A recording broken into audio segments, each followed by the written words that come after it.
Volume study 4 ಯೆಹೋವನ ಮುಯ್ಯಿ ತೀರಿಸುವ ದಿನದ ಹರ್ಮೆಗೆದೋನ್ ಯುದ್ಧ ಅಧ್ಯಾಯ 7 ರಾಷ್ಟ್ರಗಳು ಒಟ್ಟುಗೂಡುವುದು ಮತ್ತು ದೇವರ ರೌದ್ರದ ಮಹಾ ಬೆಂಕಿಗಾಗಿ ಅಂಶಗಳ ಪೂರ್ವಸಿದ್ಧತೆ ಪುಟ 201 ಪ್ರತಿಯೊಬ್ಬರೂ ಕೋಟ್ಯಾಧಿಪತಿಗಳನ್ನು ಖಂಡಿಸಲು ಸಮರ್ಥರು ಮತ್ತು ಸಿದ್ಧರಿದ್ದಾರೆ.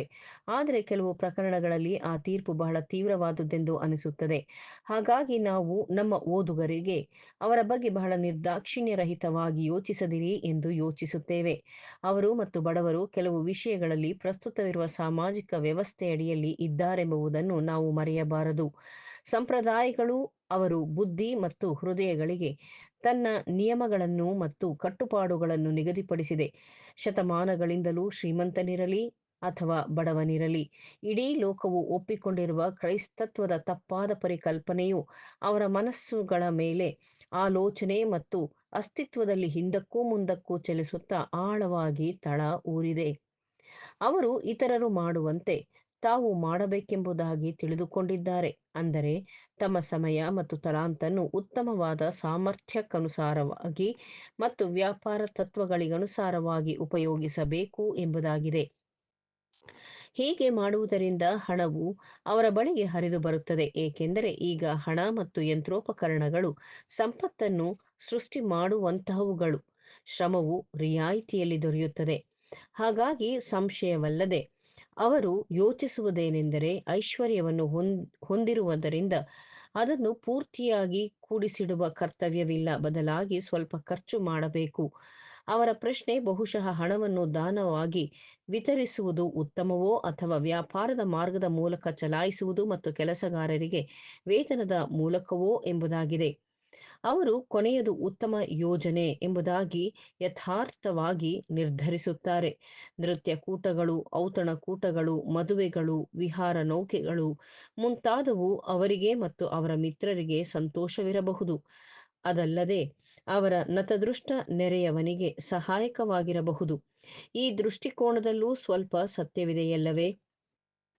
ಉದಾಹರಣೆಗೆ, $10,000 ಔತಣಕೂಟವು $15,000 ಕಟುಕರು, ಆಹಾರ ತಯಾರಕರು, ಹೂ ವ್ಯಾಪಾರಿಗಳು, ದರ್ಜಿ, ಉಡುಗೆ ತಯಾರಕರು, ಆಭರಣ ವ್ಯಾಪಾರಿಗಳು ಮುಂತಾದವರ ಮೂಲಕ ಪರಿಚಲನೆಗೆ ಹೂಡಿಸುತ್ತದೆ.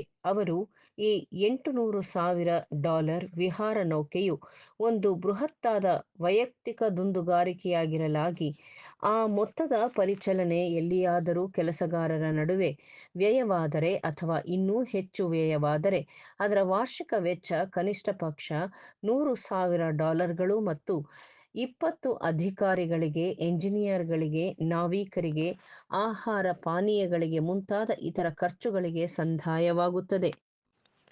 ಆದ್ದರಿಂದ ಈ ತಪ್ಪಾದ ಪರಿಸ್ಥಿತಿಗಳ ಅಡಿಯಲ್ಲಿ ಶ್ರೀಮಂತರು ಜಿಪುಣತನದಿಂದಿರದೆ ವಿವೇಕಹೀನ ದುಂದುಗಾರಿಕೆಯಿಂದಾಗಿ ಮಧ್ಯಮ ವರ್ಗದ ಮತ್ತು ಅತ್ಯಂತ ಬಡವರಾದ ವರ್ಗಗಳು ಹೆಚ್ಚು ಅದೃಷ್ಟವಂತರು, ಏಕೆಂದರೆ ಅಂತಹವರಿಗಾಗಿ ಅವರು ಧಾರಾಳವಾಗಿ ಖರ್ಚು ಮಾಡುತ್ತಾ ತಮ್ಮ ಹಣದ ಪ್ರವಾಹದ ಒಂದು ಭಾಗವನ್ನು ತಮ್ಮ ಬೊಕ್ಕಸದಿಂದ ಉರುಳಿಸುತ್ತಾ ವಜ್ರಗಳಿಗಾಗಿ ಎಂಬುದಾಗಿ ಉದಾಹರಿಸಿದರೆ, ಅದರ ರಂಧ್ರ ತೆಗೆಯುವುದು, ಹೊಳಪು ಕೊಡುವುದು ಮತ್ತು ಕಟ್ಟುವುದು, ಅಂದರೆ ಆಭರಣದ ಕಟ್ಟಿನೊಳಗೆ ಕಟ್ಟುವುದು, ಈ ಕೆಲಸಗಳಿಗಾಗಿ ಸಾವಿರಾರು ಜನರಿಗೆ ಉದ್ಯೋಗವನ್ನು ಕೊಡುವುದಾಗಿದೆ.